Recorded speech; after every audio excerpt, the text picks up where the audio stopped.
Buenas tardes, jóvenes.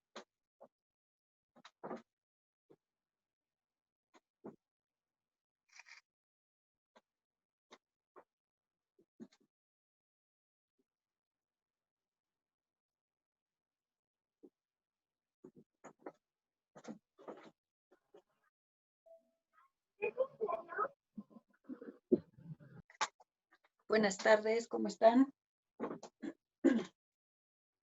Buenas tardes, Inge. ¿Cómo están? Buenas tardes. Buenas tardes, Inge. Hola, buenas tardes. Como nuestro tiempo es corto, vamos a comenzar o vamos a continuar con el capítulo. Ayer vimos la parte de características de las malezas desde diferentes puntos de vista, ¿no? En las relacionadas a la genética y a la reproducción, bueno, habíamos comentado unos 4 aspectos, si no me equivoco. Algo importante dijimos que era que hay malezas que presentan una reproducción vegetativa. Un minutito, por favor, me dan un minutito.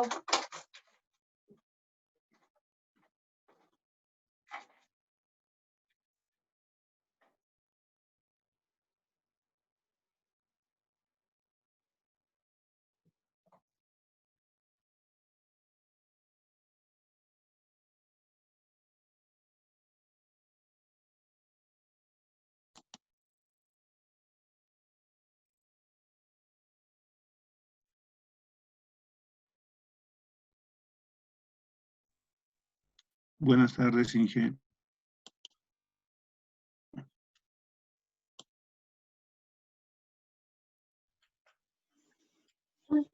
La tarea.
Ya, gracias.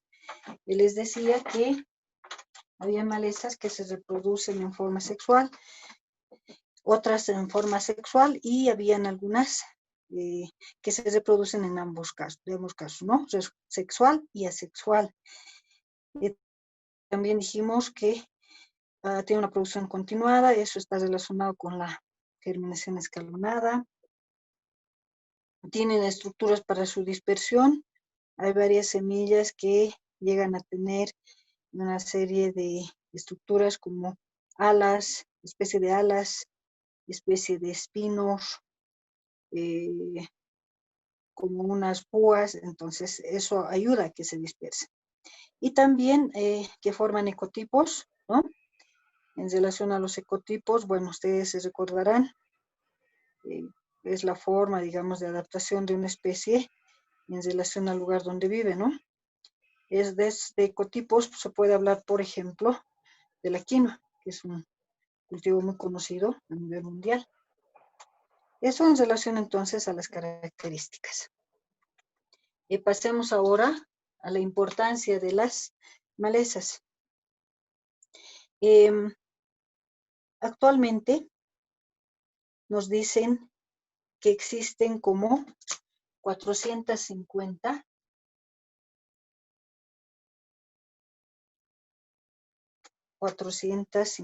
familias de plantas, 450 familias de plantas que producen semillas. Solamente han hecho el estudio con aquellas que producen semillas, o sea, con las espermatofitas, ¿no? Esto a nivel mundial, ¿ya? Obviamente no todas las plantas hasta el momento están clasificadas, pero se tiene hasta el momento esa información. De estas 450 familias nos dicen que hay como, bueno, de esta cantidad de familias se tienen como 250.000 especies que también están clasificadas. Ahora, de esta cantidad, de esa cantidad de especies, nos dicen, hay un 3% que representa a unas 7.500, que son consideradas como malezas.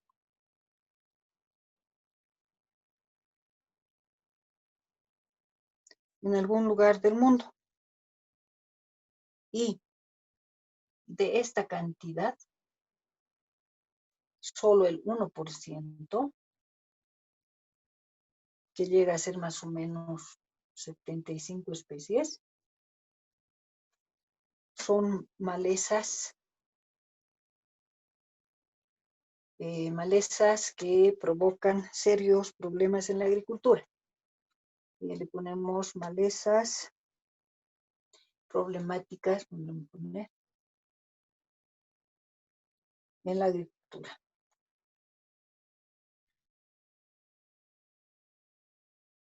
¿Ya? Entonces, nos damos cuenta de una gran cantidad de familias de plantas que hasta el momento se han clasificado, tomando en cuenta solo las que producen semilla. Tenemos 250.000 especies, ¿no? O sea, también es una cantidad grande. Pero de toda esta cantidad, solo el 3% se considera como 7.500 plantas, especies, son consideradas malezas en algún lugar del mundo. Eso significa que si en un país hay una que es considerada maleza, en otro puede ser que no, ¿no es cierto? Por eso se tiene esta cantidad. Pero lo interesante es que de esta cantidad, solamente el 1%, que llega a ser 75 especies, son malezas problemáticas en la agricultura, ¿no? O sea, que causan realmente problemas en la agricultura. Si pensamos en esta cantidad de 75 especies comparadas con la totalidad, realmente es muy poca cantidad, ¿no es cierto? Muy pocas. A pesar de ser poca cantidad, a pesar de ser un 1%, que casi no es nada, estas plantas, estas malezas, sí en algunos lugares logran realmente, al igual que las otras plagas como los insectos, las enfermedades, logran bajar realmente la producción en la agricultura, ¿no? Bajan la producción y obviamente bajan el rendimiento de la planta. Entonces, por esa razón, las malezas también son consideradas como plagas, ¿no? Porque causan en algunos lugares del mundo verdaderos problemas, verdaderas pérdidas en la producción. Ahora, lo interesante de esto, de estas 75 especies, se sabe que estas especies, que son muy pocas, se encuentran en determinadas familias. Eso es lo que vamos a ver ahora. Tenemos, por ejemplo, lo siguiente. Vamos a mostrar como un cuadrito.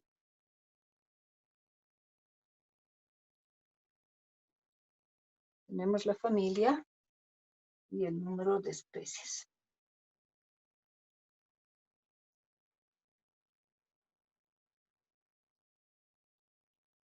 Nos dan este cuadro, donde nos dicen que ese 1% que son malezas problemáticas en la agricultura, se encuentran en estas familias, que tienen diferente cantidad de especies. Por ejemplo, aquí nos hablan de las poáceas.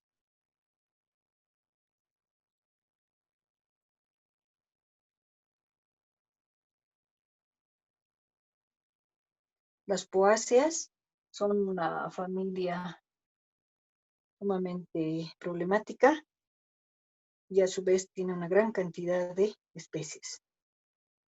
Posteriormente, tenemos a las ciperáceas. Las ciperáceas tienen también una buena cantidad que les representan.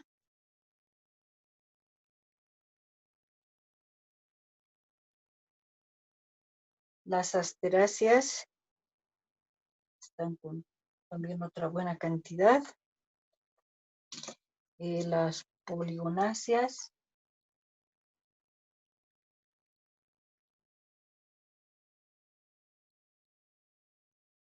Las poligonáceas ya van, si quieren, reduciendo la cantidad de especies problemáticas. Tenemos las amarantáceas, las amaranthus con 7 especies, las brasicáceas. Ya ustedes lo completan. Las brasicáceas también con 7, las brasicas. Las papilonáceas. Las papilionáceas.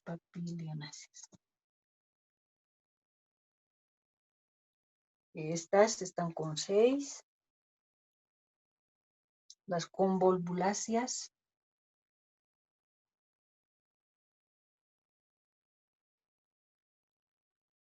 Estas están con 5 especies.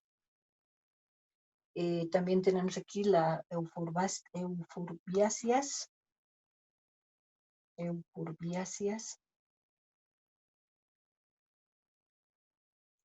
Las euforbiáceas también están con 5.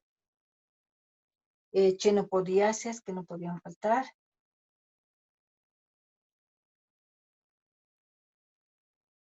Tenemos chenopodiáceas 4. Malváceas. También con 4. Y la solanácea.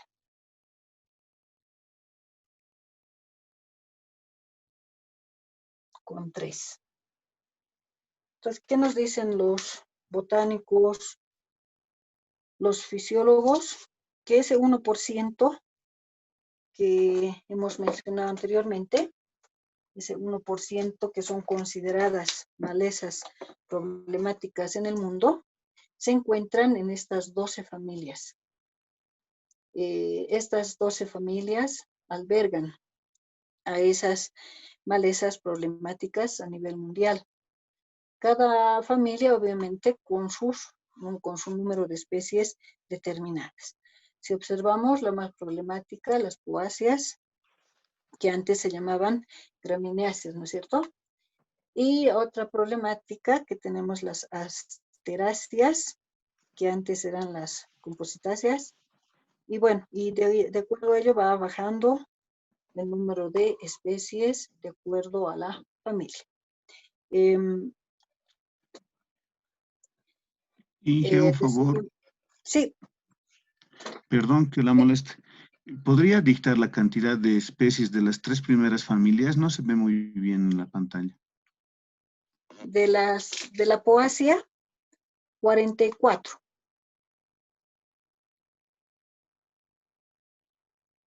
De la ciperácea, 12. De la asterácea, 32. Ya, muchas gracias, Inge. Ya, listo. Ya entonces les decía que en esas 12 familias se encuentran las malezas más agresivas, más perjudiciales en la agricultura. Por lo tanto, tal vez, yo sé que ustedes no están yendo ahora a Cotacota, pero ustedes fueron ya varios años, ¿no es cierto? Varios años iban a hacer sus prácticas y demás en Cotacota. Entonces yo me imagino que no se han olvidado de Cotacota, obviamente, porque uno se acostumbra ahí. eh, ya ve algunas plantas y dice, esta planta ahí en Cotacota, yo veía en Cotacota. Entonces, quiero que hagan un trabajo de información. Van a hacer un trabajo de información.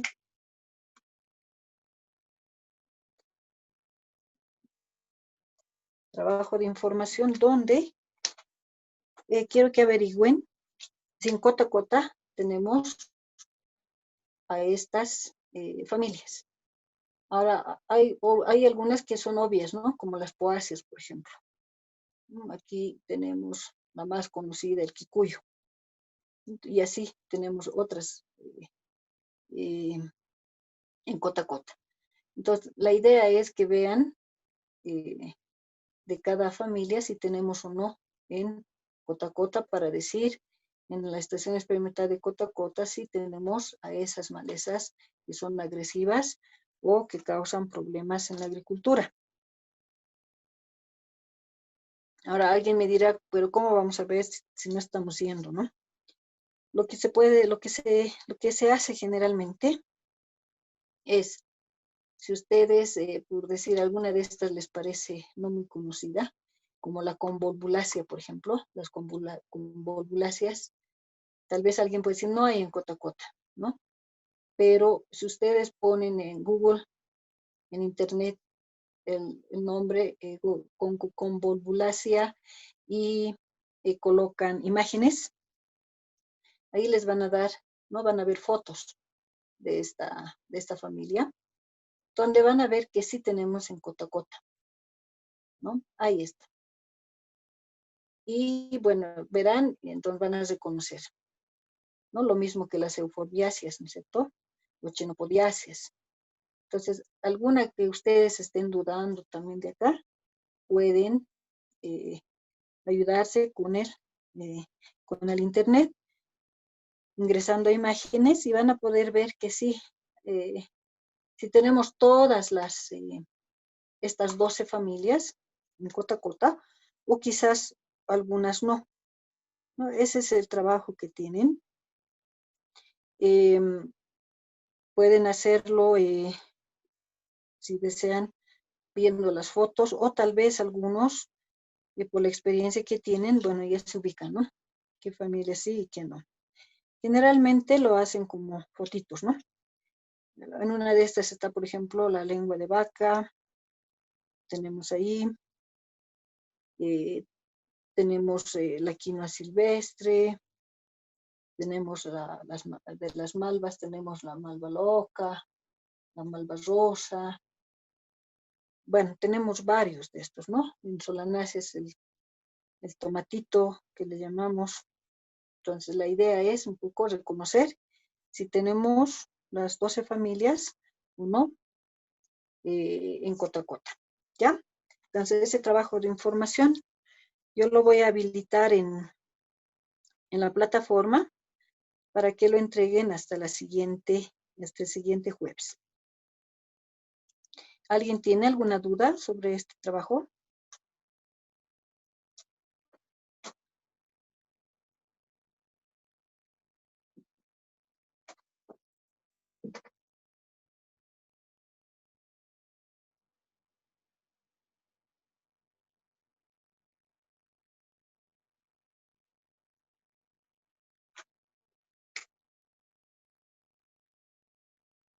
Ya, pensando que está bien, entonces, pasamos a la clasificación bueno, seguimos con, o sea, siempre vamos a hablar de las malezas, ¿no? Clasificación de las malezas. Cuando nos referimos a esta clasificación, no necesariamente nos estamos refiriendo a una clasificación taxonómica, ¿ya? Vamos a clasificar a las malezas desde diferentes puntos de vista, como por ejemplo, podemos comenzar con la cuestión del hábitat. La clasificación que se hace es por el hábitat. Hábitat, es decir, esto del hábitat se refiere al lugar donde vive esa planta, al lugar donde se desarrolla esa maleza, ¿no? En relación al hábitat, generalmente se habla de dos hábitats, ¿no es cierto? Tenemos acá dos hábitats que son el terrestre, ¿no? Tenemos el terrestre y el acuático. Terrestre y acuático. Y acá creo que no hay mucha duda, ¿no? No creo que haya mucha confusión en esto, en referirnos al hábitat terrestre y al hábitat acuático, ¿no? Hábitat terrestre donde las malezas se desarrollan obviamente dentro de la superficie del suelo, o sea, anclan sus raíces y se desenvuelven sobre la superficie del suelo, ¿no? Entonces, en este caso, hablamos de plantas, de malezas de importancia en la agricultura, ¿no? Donde estas van a perjudicar, decimos, a nuestras plantas cultivadas. De estas tenemos muchos ejemplos, ¿no? Los más conocidos, el famoso quicuyo, que siempre es una maleza muy perjudicial y difícil de deshacerse. Les decía lengua de vaca, el reloj, la mostacilla, que también es una maleza muy problemática en algunos casos. En relación al hábitat acuático, bueno, estas son aquellas que se desarrollan en un ambiente o una superficie acuática de agua, ¿no? Ahora, cuando se habla del acuático, pueden haber tres casos, o se habla de tres casos. Aquellas que viven sobre el agua, aquellas que viven o que se desarrollan alrededor de una fuente de agua, ¿no? O sea, se suele distinguir ese tipo de ambiente o hábitat acuático. Por ejemplo, la hidrilla se desarrolla sobre el agua, ¿no? Está como una alfombra sobre el agua. Alrededor de una fuente de agua, ¿no? Se habla, por ejemplo, del perejil acuático, ¿no? Que suele desarrollarse alrededor de una fuente acuática. Ahora también se habla de aquellas plantas que pueden vivir dentro del agua, se dice, pero anclan su raíz, ¿no? Dentro de la fuente de agua, y sale la parte aérea y parece que está, ¿no?, en el medio del agua, como por ejemplo la totora. Entonces hay diferentes especies que se pueden desarrollar en diferentes lugares de una fuente de agua que se llaman las acuáticas. Las más problemáticas, las terrestres, obviamente, por la agricultura, pero también algunas malezas acuáticas pueden ser problemáticas dependiendo del cultivo, ¿no? Si hablamos del arroz inundado, entonces ahí también se presentan algunas malezas que son acuáticas, pero son pocas, ¿no? Eso en relación al hábitat. Otra clasificación tenemos de acuerdo al ciclo de vida.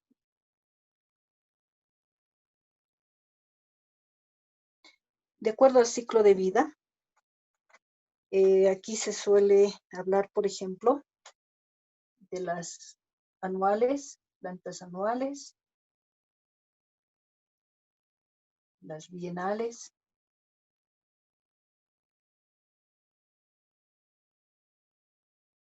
y las perennes. Esa es la clasificación que se suele hacer, una clasificación general, si quieren, que se suele hacer de las plantas, ¿no? Para aclarar un poco, entonces, malezas anuales son aquellas que tienen como máximo su ciclo de vida 1 año, máximo. Eso significa que pueden vivir, no sé, meses, hasta 11 meses y algo más, pero no tienen que pasar del año, por eso son anuales.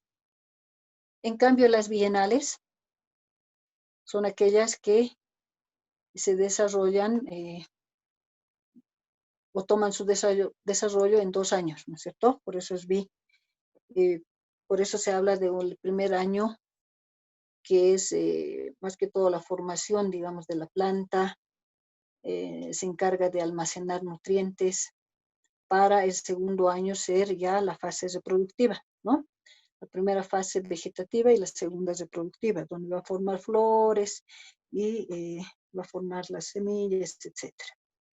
En relación a cuando se llaman bienales, pueden ser 1 año y algunos meses más, ¿no? Hasta los 2 años.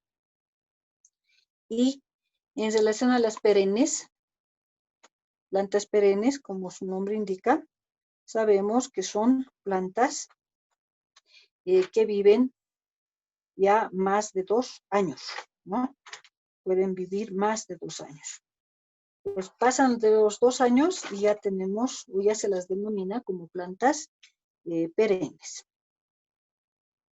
Algunos ejemplos de malezas anuales, por ejemplo, ¿no? Tenemos el amaranthus, ahí están también las chenopompiáceas, la mostacilla, etc. En el caso de las bienales, ¿no? Acá, las más conocidas, se suelen mencionar, por ejemplo, la zanahoria silvestre, ¿no? La cual su primer año es vegetativo y el segundo es reproductivo. Esa sería, digamos, una de las más conocidas, de las más que se nos viene a la mente, ¿no? Otra bienal puede ser por ejemplo, ¿cómo se llama esta? En algunos casos también a la quinoa a la quinoa silvestre se la considera como bienal. Tenemos al cardo, también en algún caso se lo considera como bienal, ¿no? Esa clasificación de anual, bienal, a veces puede variar. Ojo, hemos dicho que las malezas tienen una capacidad de manejar su ciclo biológico. Entonces puede ser que se la clasifique como bienal, pero en algún momento, por algún factor, por algún estrés, ¿no? Se puede convertir anual, digamos. O puede ser anual, la misma situación, por algún factor climático, se puede convertir como bienal, ¿no? Esa es una particularidad que suele ocurrir con las malezas. En relación a las perennes, bueno, tenemos el diente de león, por ejemplo, se lo considera como perenne. La galega también es considerada como perenne. El llantén, el plántago, y así podríamos tener varias plantas, como la malva también, que son consideradas como perennes. Ojo, decíamos que esto no es una clasificación muy fija, ¿no? Puede variar. Otra clasificación también que se hace es de acuerdo a su morfología.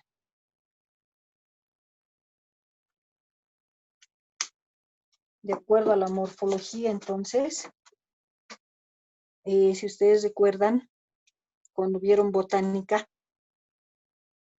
cuando se ve botánica, se habla de las divisiones, ¿no es cierto? De las divisiones de la planta, luego se habla de las clases, y así se va haciendo una clasificación taxonómica. En el caso de la morfología, los malezólogos solamente toman en cuenta a las espermatófitas, es decir, aquellas que producen semilla. Solo se refieren a las malezas espermatófitas, a las que producen semilla, ¿ya?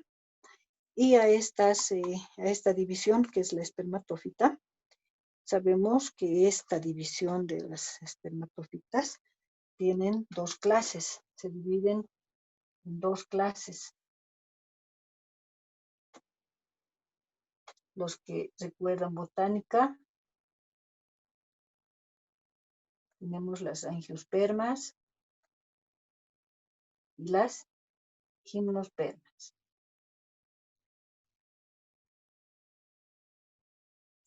Las angiospermas y las gimnospermas, ¿no? Angiospermas, nos recordamos, estamos hablando de semillas, semillas cubiertas, gimnospermas, semillas desnudas o descubiertas. Ahora, dentro de estas dos, la que más nos interesa en relación a malezas, obviamente son las angiospermas.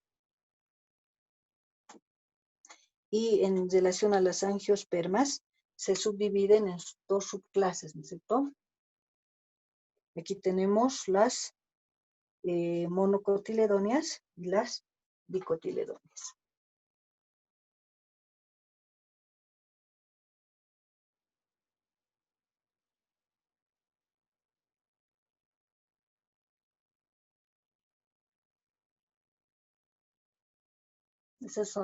Esto hemos visto en botánica.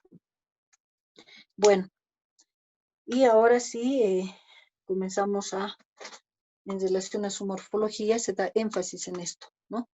Monocotiledóneas y dicotiledóneas. La pregunta es, ¿cómo ustedes se dan cuenta? Si ustedes ven una planta, ¿cómo se dan cuenta si es monocotiledónea o dicotiledónea? Hay características, ¿no es cierto?, específicas que nos van a decir eso. ¿Alguien recuerda?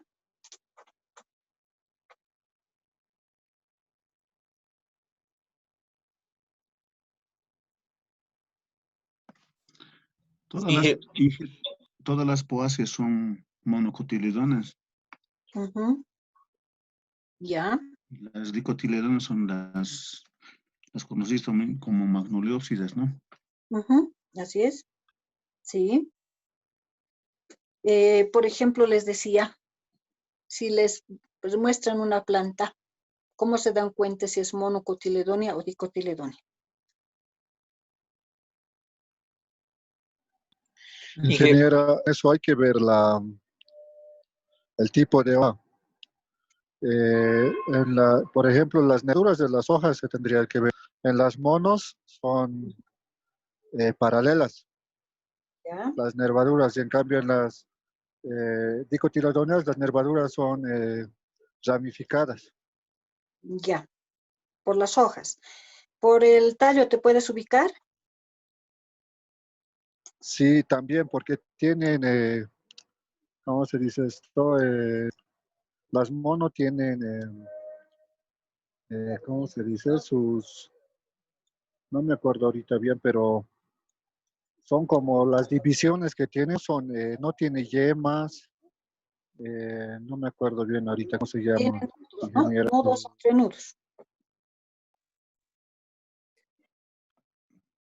¿Ya nombre?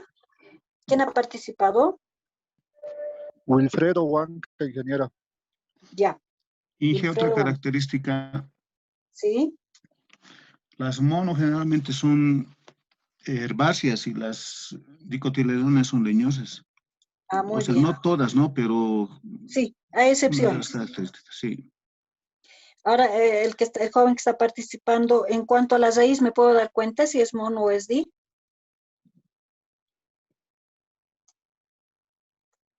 Sí, ¿Cómo son las raíces? ay, no, el término no me recuerdo, Inge. Las raíces son, generalmente de las monocotiledóneas son más superficiales, son bien Ya, ramificadas, o como sea, cabellera. tienen como un cabello, ajá. Y en cambio Exacto. de las dicotiledonas, son raíces, tienen una raíz principal y generalmente están ramificadas igual. Ya. Apellido, Encinas, Inge. encinas. Ya. En relación a las flores, ¿nos podemos dar cuenta, jóvenes?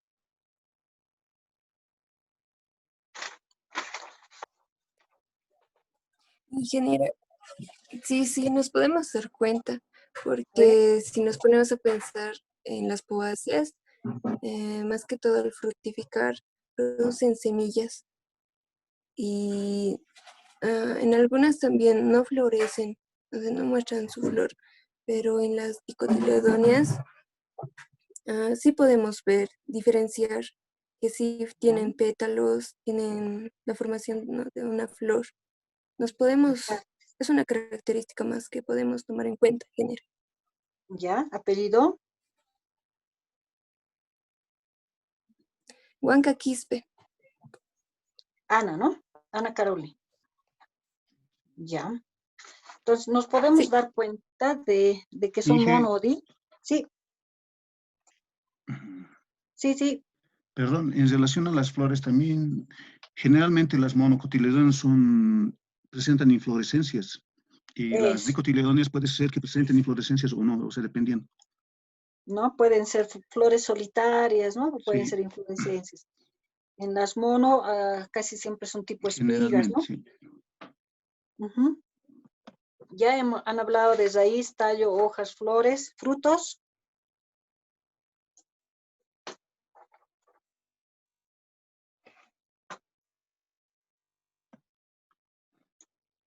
Generalmente se dice que las monocotiledóneas son frutos secos, generalmente, y las dicotiledóneas son frutos carnosos, se dice, pero puede haber eh, excepciones, ¿sí? Ya voy a tomar la asistencia. Arano, Lin, Chalco Gladys, Inge. Condori Mayra, Aquí, Inge. Flores Grisela, Aquí Inge presente. Huanca Wilfredo,